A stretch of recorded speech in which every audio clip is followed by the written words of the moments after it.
Tonight, we present The Death of Halpin Fraser, adapted from the story by Ambrose Bierce. One dark night in midsummer, a man, waking from a dreamless sleep in a forest, lifted his head from the earth and stared a few moments into the black. Catherine.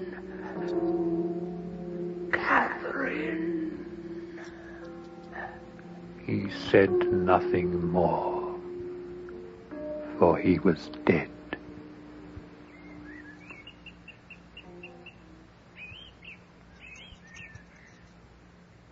The man was Halpin Fraser, and his body was discovered the following morning by Sam Holker, the deputy sheriff from Napa, and Jim Jarrelson, a detective from San Francisco.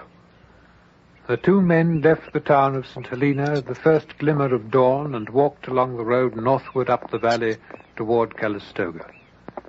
They carried guns on their shoulders. Their business was manhunting.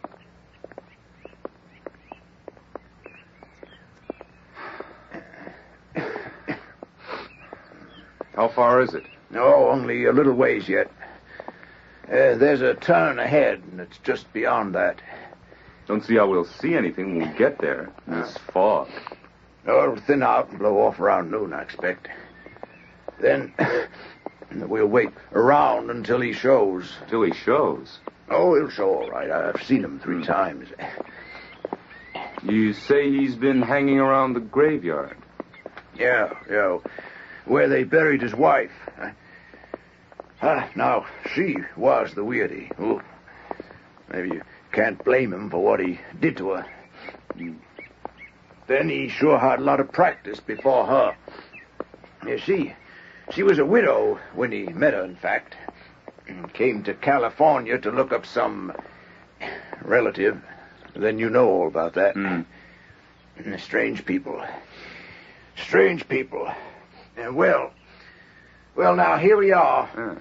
Over here. You can see the graveyard's not kept up, not used anymore. Weeds all grown over the stones. Look out you don't trip on them over there. What about Branscombe? Shouldn't we watch out if he's around? Oh, no. He don't show up till dark. I thought I'd show you the ground, and we could make some sort of plan for later. A grave is over here. He'll come by it like I saw him before. Over here under this spruce.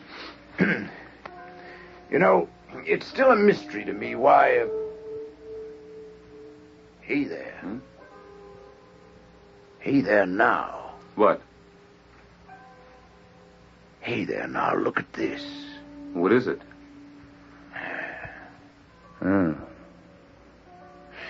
Well, is it Branscombe? No, isn't him. Don't know who it is. The body lay upon its back, the legs wide apart. One arm was thrust upward, the other outward, but the latter was bent acutely, and the hand was near the throat. Both hands were tightly clenched. The whole attitude was that of desperate but ineffectual resistance to... what? There's a shotgun over there. A game bag with birds in it. He's out game hunting. Looks like he put up a fight, too. Oak shoots all bent over. Somebody bigger than him, it looks. See the knee marks in the earth beside his hips? Strangled, all right. Look at the face. Well, Branscombe did it, sure enough. Sure enough.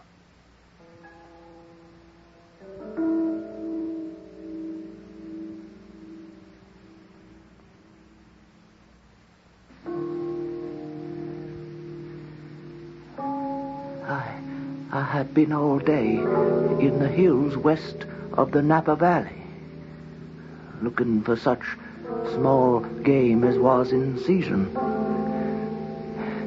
Late in the afternoon, it had come on to be cloudy. and the absence of trails had so impeded me that I was overtaken by night. Unable in the darkness to penetrate the thickets, I had lain down near the roots of a large tree and fallen into a sleep, dreamless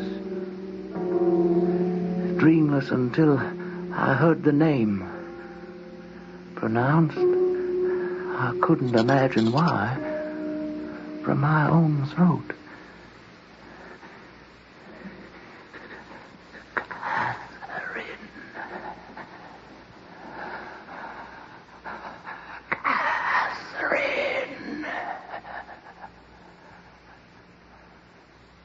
Then I lay down and went to sleep, but this time no longer dreamless. I thought I was walking along a dusty road that showed white in the gathering darkness of a summer night. Why or where I traveled, I did not know, though it all seemed simple and natural as is the way in dreams. A side road left off, the appearance having been long abandoned because it seemed it led to something evil. Yet I turned into it without hesitation, impelled by some imperious necessity. As I pressed forward, I became conscious that my way was haunted by invisible existences. From among the trees on either side, I caught broken and incoherent whispers in a strange tongue, which yet I partly understood. They seemed to me fragmentary utterances of a monstrous conspiracy against my body and my soul. A shallow pool in an old wheel rut caught my eye with a crimson gleam. I stooped and plunged my hand into it. It stained my fingers. It was blood. It was blood. Blood was everywhere about me. The weeds showed it in blots and splashes on their leaves. Defiled in the trunks of the trees were broad maculations of crimson, and blood dripped like dew from their foliage. All this I observed with a terror and an expectation. It seemed to be all in expiation of some crime. I was aware of my guilt, but I couldn't remember the crime. I tried to search it out by tracing my life backwards to discover the moment of sin. Scenes and incidents came crowding, one picture effacing in confusion another. But nowhere could I catch a glimpse of the crime. I will not submit unheard. I will not submit unheard. There may be powers that are not malignant traveling this accursed road. I shall leave them a record. I shall leave them a record and an appeal. I shall relate the wrongs, the persecutions that I endure. I'm a helpless mortal and a penitent. I found a memoranda in my pocket, but no pencil. I had no pencil. I broke a twig from a bush and dipped it into a pool of blood, and I began to write. I wrote rapidly. I wrote my appeal. Oh, I don't know where the words came from, but I wrote.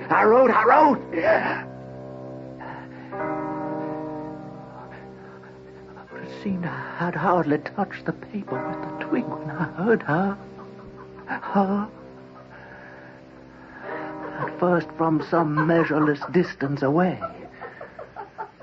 Soulless, heartless, accursed. A strange sensation began to take possession of my body and my mind. Some overpowering presence, a malevolence. Approaching me. I could not tell from what direction, from everywhere. She was everywhere about me. I had to complete my record, my appeal. I wrote with terrible rapidity, the twig rilling blood without renewal. My appeal.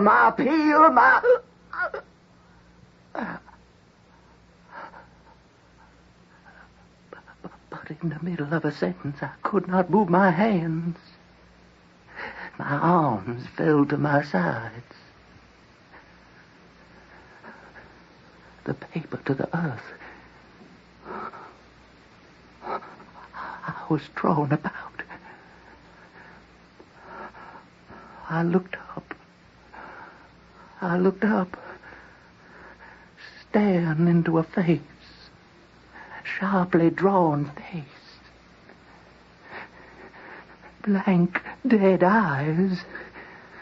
Standing white and silent in the garments of the grave.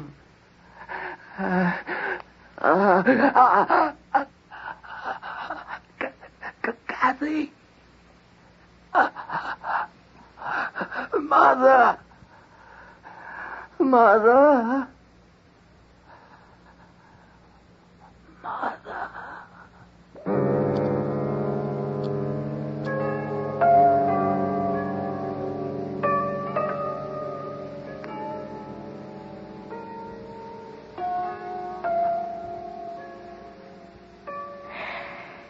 Halpin was the youngest. He was more delicate than the rest, and perhaps a trifle spoiled. His father had little time for him. His father was what no Southern man is not, a politician. It took a good deal of his time, and I suppose it saved us from the war. But then later, other children were at school, and I had Halpin all to myself.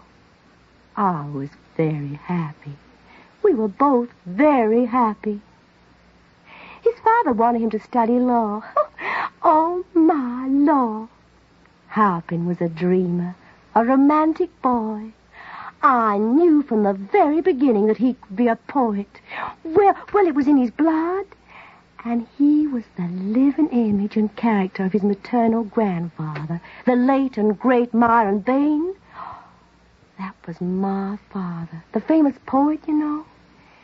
He died just before Halpin was born, so they never knew each other. But I used to think that Halpin was the very incarnation, the very living image. It's true, you know, that before Halpin was born, Myron was all I had. Well, that was really how it was.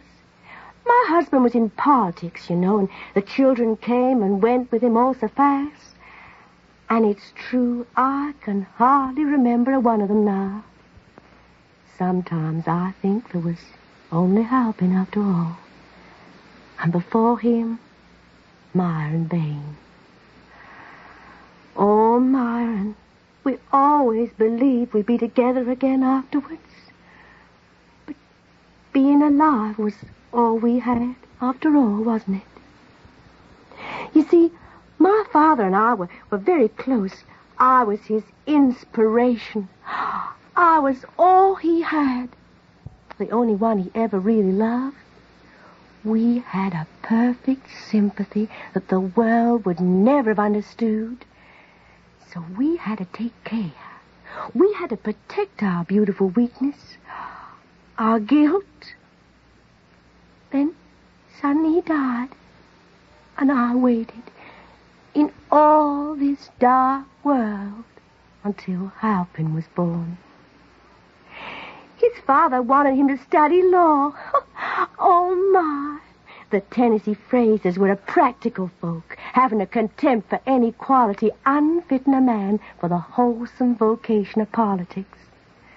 Well, Halpin was going to disappoint them, and they could see it from the first.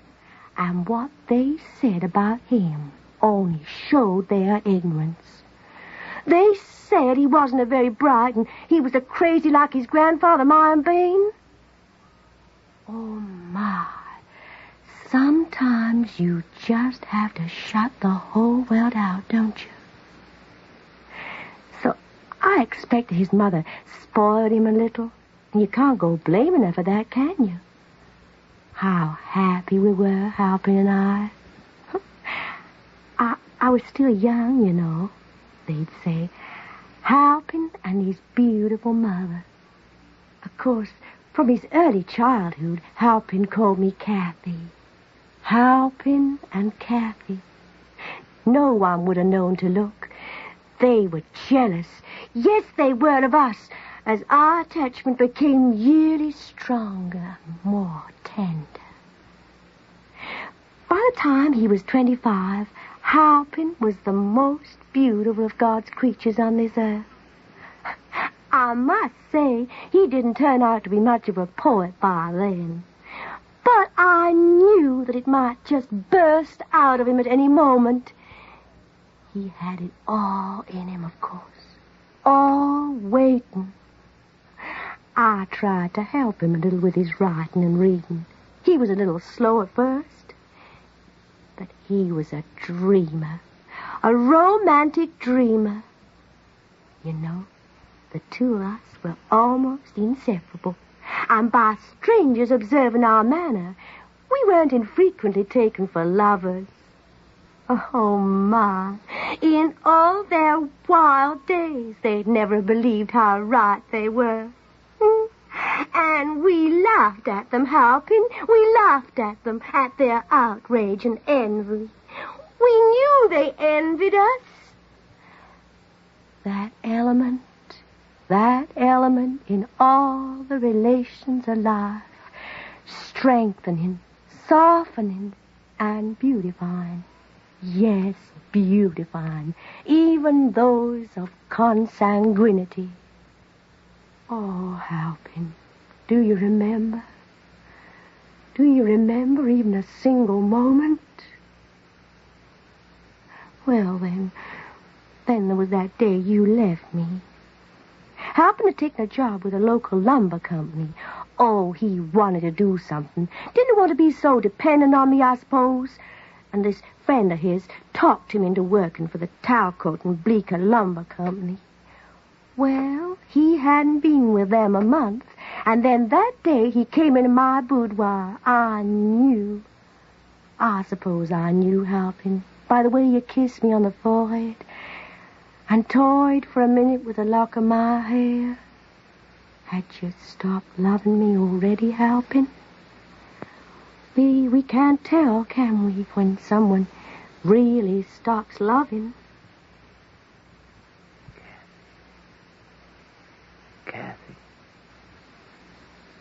Kathy? Well, Halpin, I have a distinct feeling that there's something on your mind. What is it, Halpin? Oh, Kathy, would you greatly mind if I were called away to California for a few weeks? To California? It's for the company, Kathy. Mr. Talcott himself asked me to do this. California is far away. How many weeks? Only a few, Kathy. 4. Maybe 5. Well, Halpin, it is hardly needful for me to answer with my lips a question to which my telltale cheeks have already made reply. Evidently, I would greatly mind. Oh, Kathy, don't feel that way. I want to do this. For the company, you know. Yes, you want to get away, Halpin. I know. Oh, my dear son, I should have known this was coming. Didn't I lie awake half the night weeping because during the other half, Myron Bain, your grandfather, came to me in a dream, and standing by his portrait, young, too, and handsome as that, he pointed to your portrait on the same wall. And when I looked, it seemed that I could not see the features. You have been painted with a cloth over your face. A cloth such as we put on the dead. Your father has laughed at me when I've told him about my dreams. But you and I, dear, we know that such things are not for nothing. And Halpin, I saw below the edge of the cloth the marks of hands on your throat. Oh, Halpin, forgive me, but we've not been used to keep such things from each other. Perhaps you have a different interpretation of my dream, Halpin. Perhaps it does not mean that you will go to California. Or maybe you take me with you? That's such a strange dream, Kathy. You dreamed all that before. Didn't tell me. Well, now you know, Halpin. I remember hearing that there are medicinal springs in California. Places where one recovers from rheumatism and neuralgia. Well, now, that might do me some good. My fingers have grown so stiff lately. You see, Halpin? So stiff, especially in the morning. I'm almost sure they have been giving me great pain while I slept. Like they was grasping something and just couldn't let go. Like a throat, Kathy. Like a throat when you hold them like that. Oh, but that's only in a dream, Halpin. And we don't want to mistake a dream for real life. No, Kathy. No. We don't ever want to take a chance of mistaking a dream that way.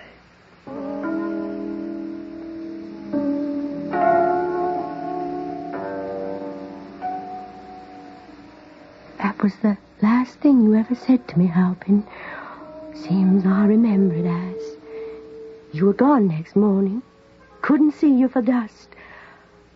Oh, Halpin. At first I thought it was in a dream you left me, and I couldn't wake out of it, hard as I tried.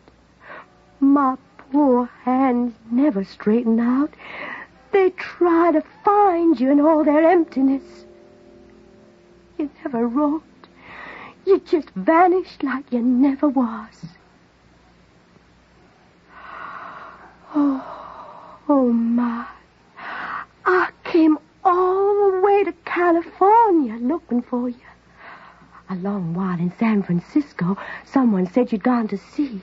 So I watched the ships and the sailors. I thought each one was you, Halpin. I made believe they were because I wanted to wake up out of my dream. Then a very mean man indeed, took me up here to the mountains, and we lived a while, torturing each other. I hid all his stolen money in the graveyard. Still looking for it, I suppose. Oh, he was very mean to me, Halpin. He had a little knife, which he kept sharp as a razor. Kathy. Look, Halpin. Kathy. Look at me. Kathy, go. See what he did? Kathy. He said he wanted to find the spot that hurt the most. But nothing hurt, Halpin. Nothing hurt. Kathy. Nothing hurt anywhere. Only the memory. And he couldn't find the right spot for that. See? But he got very close one dark night. See, Halpin? My delicate white throat. No. See how he cut with his razor knife from this ear to that ear. It never stopped bleeding, Halpin. Oh, you'd never believe how much blood could be stored up in one soulless body. See it, Halpin? Keep away. Keeps me strong enough to come to you. Keep and away, bring Kathy. these aching hands No. to your own No, warm, Kathy. dear No. throat. Kathy, no. See No. me, Halpin? Kathy. No. See what's gone out of me? No, Kathy. Keep away. Kathy. Oh, my. Kathy, no. Oh, peace. Oh, love gone out of me.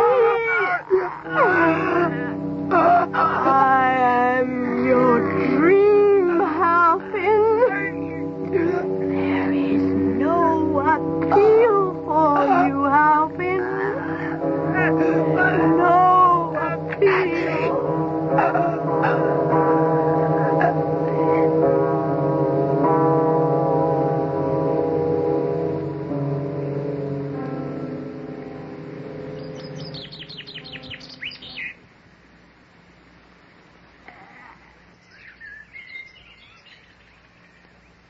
To Jarlson and Holker, the nature of the struggle was made clear by a glance. The face and throat were purple, almost black. The shoulders lay upon a low mound, and the head was turned back at an angle otherwise impossible. From the froth filling the open mouth, the tongue protruded, black and swollen. The throat showed terrible contusions, not mere finger marks, but bruises and lacerations wrought by two strong hands that must have buried themselves in the yielding flesh, maintaining their terrible grasp until long after death. The work of a maniac, all right. Branscombe LaRue. Look here. Looks like he was writing something in a memorandum pad. Yeah. Pretty scrawly. Well, I guess under the circumstances. Can you make it out?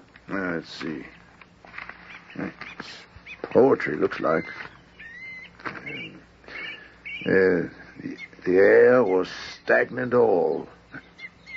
Silence was a living thing that breathed among trees. With blood, the trees were all adrip. Sounds like Bain.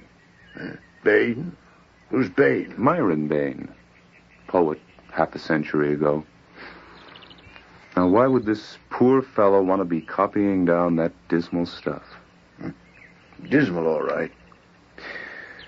Well, in a way, I guess it figures.